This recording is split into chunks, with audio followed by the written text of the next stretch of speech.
ഈ വിവിധ സംസ്ഥാനങ്ങളിൽ നിന്നുള്ള യുവതികൾ നിർബന്ധിത മതപരിവർത്തനത്തിന് വിധേയരാകുന്ന ഒരു പ്രമേയമാണ് ഒരു സിനിമയിൽ വന്നിരിക്കുന്നത്. അതിന് കേരള സ്റ്റോറി എന്ന നാമകരണവും. ആ നാമകരണത്തിലാണിപ്പോൾ കൂടുതൽ ചർച്ച നടന്നുകൊണ്ടിരിക്കുന്നത്. കേരളം ഇതിൻ്റെ ഒരിടമാണ്. കേരള സ്റ്റോറി 2 ബിയോണ്ട് എന്ന് അതിനുശേഷം വാക്കുണ്ട്. ഈ ചലച്ചിത്രം വിവാദ വിഷയമാകുമ്പം ആകുന്ന പറയട്ടെ ആക്കുമ്പം 2-3 പേര് ഇതിൽ പ്രതികരിച്ചിട്ടുണ്ട്. ഒന്ന് എം എ ബേബി, ശശി, നമ്മുടെ ഡോക്ടർ ശശി തരൂര്, ചെന്നിത്തല, VD സതീശൻ തുടങ്ങിയവരെല്ലാവരും ഈ കാര്യത്തിൽ ശക്തമായ പ്രതികരണമായിട്ട് വന്നിട്ടുണ്ട്. ആദ്യം ബേബിയുടെ തന്നെ നോക്കാം. ബേബി പറഞ്ഞത് സാധാരണഗതിയിൽ ഞാൻ ആവിഷ്കാര സ്വാതന്ത്ര്യത്തിന് വേണ്ടിയാണ് നിൽക്കുന്നതെന്നും ഒരു സിനിമ ഇറക്കിയാൽ മറു സിനിമ ഇറക്കിയാൽ മതി എന്ന് ഞാൻ പറയുമായിരുന്നുവെന്നും, എന്നാൽ ഇതിലങ്ങനെ പറയത്തില്ലെന്ന്. ഇതിലെന്താ പ്രത്യേകത? ഒരു സിനിമ ഇറക്കി ആവിഷ്കാര സ്വാതന്ത്ര്യം കാണിക്കുന്ന ഒരാളിനോട് പ്രതിഷേധിക്കുന്നവരല്ലെങ്കിൽ മത്സരിക്കുന്നവരല്ലെങ്കിൽ എതിർക്കുന്നവര് മറ്റൊരു സിനിമ ഇറക്കിയാൽ മതി എന്ന് പറഞ്ഞ ബേബിയുടെ സങ്കല്പം, അതിനെന്താ ഇവിടെ ഒരു മാറ്റത്തിന് കാരണം? എന്താ മാറ്റത്തിന് കാരണമൊന്നുമില്ല. കാരണം ഞങ്ങളോടൊപ്പം നിൽക്കുന്നവര് കലയുടെയോ സാഹിത്യത്തിൻ്റെയോ സിനിമയുടെയോ പേരില് വസ്തുതാവിരുദ്ധമായ എന്ത് അധികപ്പറ്റി കാണിച്ചാലും എന്ത് തോന്നിവാസം കാണിച്ചാലും അതിനെയൊക്കെ ആവിഷ്കാര സ്വാതന്ത്ര്യത്തിൻ്റെ പേരിൽ അംഗീകരിക്കണം. സരസ്വതി ദേവിയെ, ദുർഗാദേവിയെ ഒക്കെ നഗ്നയായി ചിത്രം വരച്ച് അർമാദിച്ച ആ MF ഹുസൈനെ വിളിച്ചാദരിക്കണം. അതൊക്കെ ആവിഷ്കാര സ്വാതന്ത്ര്യത്തിൻ്റെയൊക്കെ ഭാഗമായിട്ടാണ് ദേവിയെപ്പോഴും കാണുന്നത്.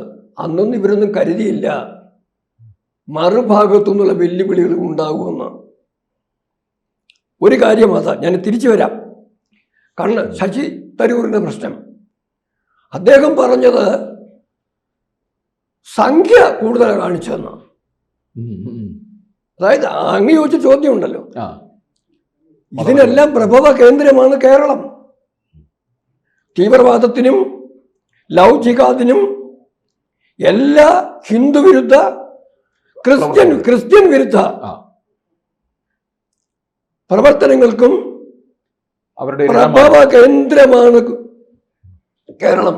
കേരളത്തിലല്ലേ ജോസഫ് സാറിന്റെ കൈവെട്ടി മുറിച്ചത്? കേരളത്തിലല്ലേ മാറാടുണ്ടായത്?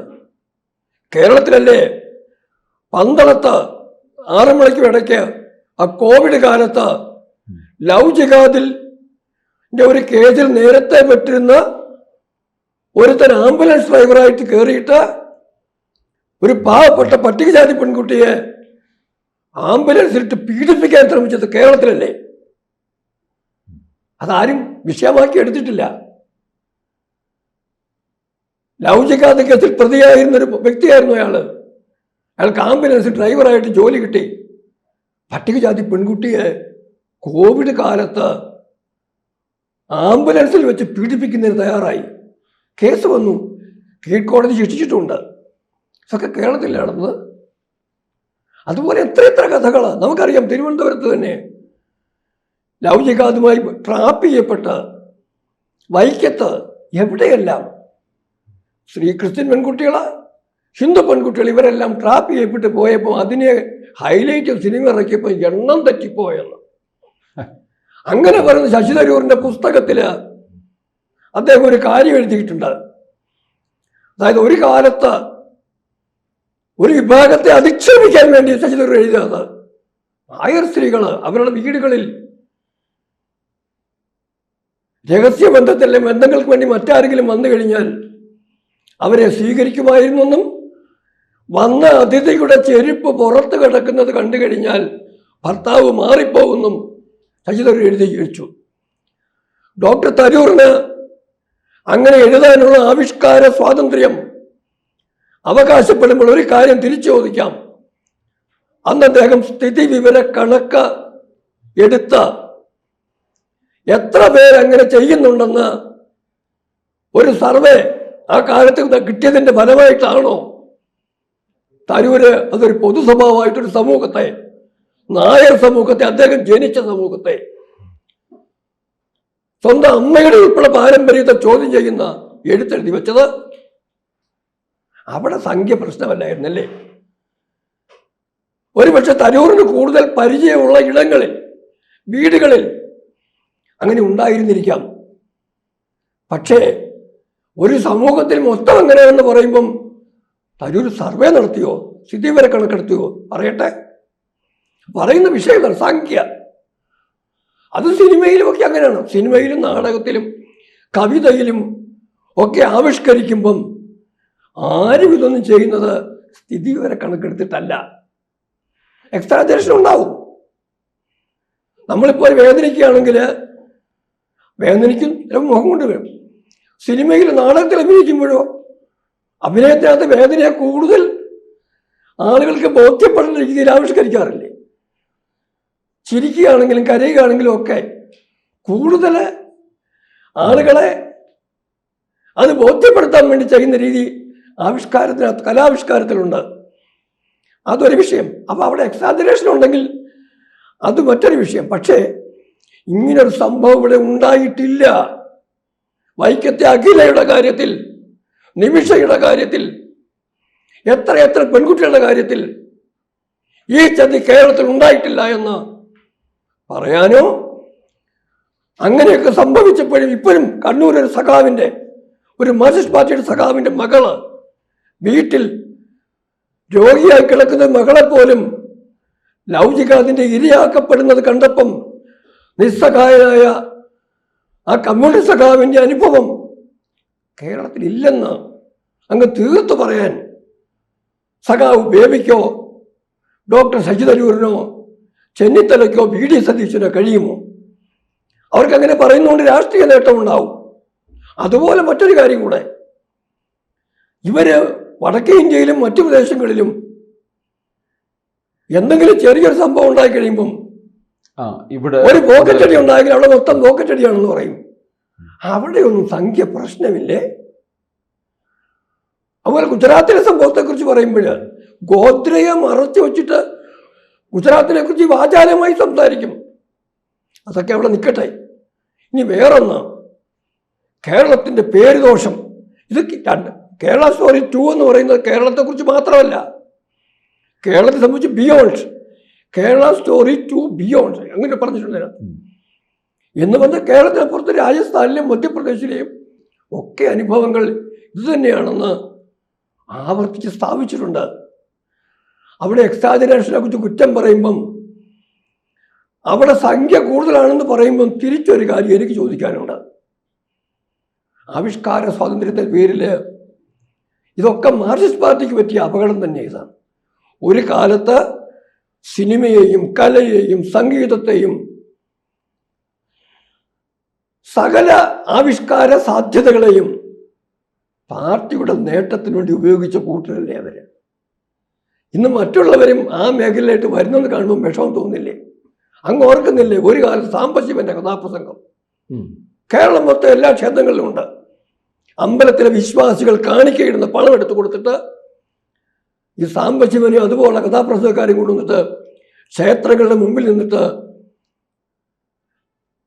മലയാളിയുടെ ഹിന്ദുവിൻ്റെ ഈശ്വരീയ സങ്കല്പങ്ങളെ കുറിച്ച് അധിക്ഷേപിക്കുന്ന പച്ചക്കള്ളകൾ പറയുന്ന കഥ പറഞ്ഞ ചരിത്രം ഓർക്കുന്നില്ലേ? നാടകങ്ങളിൽ, സിനിമകളിൽ ഒന്നും വേണ്ട, ഹിന്ദുവിൻ്റെ കാര്യം ഇവിടെ ഇവരൊക്കെ കേരളനഗറിലെ ഓരോ സിനിമകളിലും അവതരിപ്പിക്കുന്ന രീതി എങ്ങനെയായിരുന്നു? അതേസമയത്ത് നയനാറോ അല്ലെങ്കിൽ EMS ആണെങ്കിലോ ആരാധ്യരായ മുഖ്യമന്ത്രി, ജനകീയനായ മറ്റേയാളോ, അതൊക്കെ സത്യമായിരുന്നു. അവിടെയൊക്കെ കള്ളമല്ലേ അവതരിപ്പിച്ചത്? പല കാര്യങ്ങളിലും എനിക്ക് എണ്ണി പറയാനുണ്ട്. ആവിഷ്കാര സ്വാതന്ത്ര്യത്തിൻ്റെ കാര്യം വരുമ്പം ഞങ്ങൾക്ക് കാണിക്കാനൊക്കെയുള്ള എല്ലാ സ്വാതന്ത്ര്യവും വേണം. ഞങ്ങൾക്ക് ഭാരതത്തെ മൊത്തമായി പറയാനും അധിക്ഷേപിക്കാനും ഭാരതാംബയെ പോലും മോശമായി ചിത്രീകരിക്കാൻ ശ്രീനാരായണ ഗുരുവിനെ പോലും ഒരിക്കല് മലബാറിൽ മോശമായി ചിത്രീകരിച്ച് നമ്മൾ കണ്ടതാണ്. അതിനൊക്കെ ഞങ്ങൾക്ക് ആവിഷ്കാര സ്വാതന്ത്ര്യം വേണം. പക്ഷേ ഞങ്ങളുടെ നേതാക്കന്മാർ പ്ലസ് മുസ്ലിം നേതാക്കന്മാർ അല്ലെങ്കിൽ മുസ്ലിം സങ്കല്പങ്ങളോ അതിനെയൊന്നും ആരും കയറി പിടിക്കരുത്. മദനിയെ കുറ്റം പറയരുത്, മദനിയെ ചിത്രീകരിക്കരുത് മോശമായിട്ട്. പക്ഷെ മഹാത്മാഗാന്ധിയെ പോലും ചിത്രീകരിക്കാൻ മോശമായിട്ട് അവർക്ക് ചെയ്യാം. ഗാന്ധിയെ വേറെ ആരും ചെയ്യണമെന്നുള്ളതേ ഉള്ളൂ. അവർക്ക് മോശമാക്കി പറയാം. ഗാന്ധി എന്താക്കി, ഇന്ത്യയെ മാന്തി പുണ്ണാക്കി എന്ന് പറഞ്ഞ കൂട്ടരാ. അപ്പൊ അതുപോലെ തന്നെ ഡോക്ടർ തരൂരിനും കൂട്ടർക്കും അവർക്ക് പരാതി എണ്ണ ആർക്കാ ശരി, എണ്ണ അത്രയില്ല, എത്ര എണ്ണ ഉണ്ടെന്ന് ഇവരങ്ങ് പറയട്ടെ. 100, 200, 300 വേണ്ട, അതിൻ്റെ ഒരു ലിസ്റ്റ് അവർ കൊണ്ടുവരട്ടെ.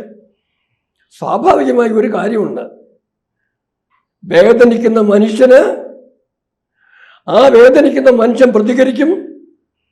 വേദനിക്കുന്ന മനുഷ്യന്റെ വേദന കണ്ടിട്ട് കുഞ്ഞുങ്ങളെ വളർത്തി, മക്കളെ വളർത്തി, പെൺകുട്ടികളെ വളർത്തി 10-22 വയസ്സാകുമ്പോഴത്തേക്ക് പൊന്നുമോളെ പോകരുതെന്ന് പറഞ്ഞ് കാലി പിടിക്കുന്ന അമ്മയുടെ കവിളത്തടിച്ചിട്ട് ഒരു തള്ളി താഴെ ഇട്ടിട്ട് ഇറങ്ങിപ്പോകുന്ന പെൺകുട്ടിയെ കാണുമ്പോൾ ഹൃദയം നുറുങ്ങി മരിക്കാൻ തയ്യാറാവുന്ന ക്രിസ്ത്യൻ ഹിന്ദു മാതാപിതാക്കളുടെ ആ ഹൃദയം പൊട്ടുന്ന വികാരം കണ്ടിട്ട് അതിൽ നിന്നൊരു സാഹിത്യ സൃഷ്ടിക്ക്, ഒരു കലാ സൃഷ്ടിക്ക്, ഒരു ചലച്ചിത്ര സൃഷ്ടിക്ക്, ഒരു കാവ്യ സൃഷ്ടിക്ക്, ഒരു ഗാനം തയ്യാറാക്കുന്നതിന് ആരെങ്കിലും തയ്യാറായാൽ അവരുടെ മുകളിൽ കുതിര കയറിയിട്ട് കാര്യമില്ല. കേരള സ്റ്റോറിയെയോ കേരള സ്റ്റോറി 2-നെയോ അല്ല കുറ്റം പറയേണ്ടത്. അതിന് അവസരം ഒരുക്കുന്ന മത തീവ്രവാദത്തിന്റെ കനൽ പോലും കേരളത്തിൽ അവസാനിപ്പിക്കുന്നതിന് നിങ്ങൾക്ക് കഴിയുമെങ്കിൽ അതിന് ശ്രമിക്കുക.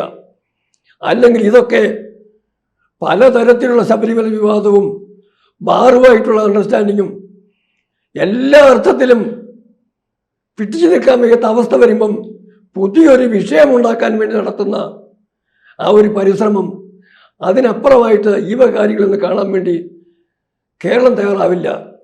കേരളത്തിലെ പൊതു മനസ്സെന്ന് പറയുന്നത് പിണറായി വിജയൻ്റെയോ VD സതീശൻ്റെയോ ശശി തരൂരിൻ്റെയോ ചെന്നിത്തലയുടെയോ സ്വന്തം ഒന്നുമല്ല. ഇവർ പരിഗണിക്കാത്ത, ഇവരെ അവഹേളിച്ച് അവജ്ഞയോടെ അകറ്റി നിർത്തിയിരിക്കുന്ന, അതിരുവൽക്കരിക്കപ്പെട്ടിരിക്കുന്ന ഒരു വലിയ സമൂഹം ഹിന്ദുവും മുസ്ലിമും ക്രിസ്ത്യാനിയും ഇവിടെയുണ്ട്. അവരുടെ വികാരം ഇവിടെ കണക്കിലെടുത്തിട്ടായിട്ട് ഈ തീവ്ര വർഗീയവാദത്തോടൊപ്പം നിൽക്കുന്ന ഇവരുടെ പ്രതിഷേധവും അവരുടെ എതിർപ്പും ഒക്കെ പരിഗണിക്കുന്നത് മാത്രമാണ് ഇക്കാര്യത്തിൽ എനിക്ക് പറയാനുള്ളത്. കൂടുതൽ വാർത്തകളും വിശേഷങ്ങളും നിങ്ങളിലേക്ക് എത്താൻ ABC മലയാളം സബ്സ്ക്രൈബ് ചെയ്യുക, ബെൽ ബട്ടണും അമർത്തുക.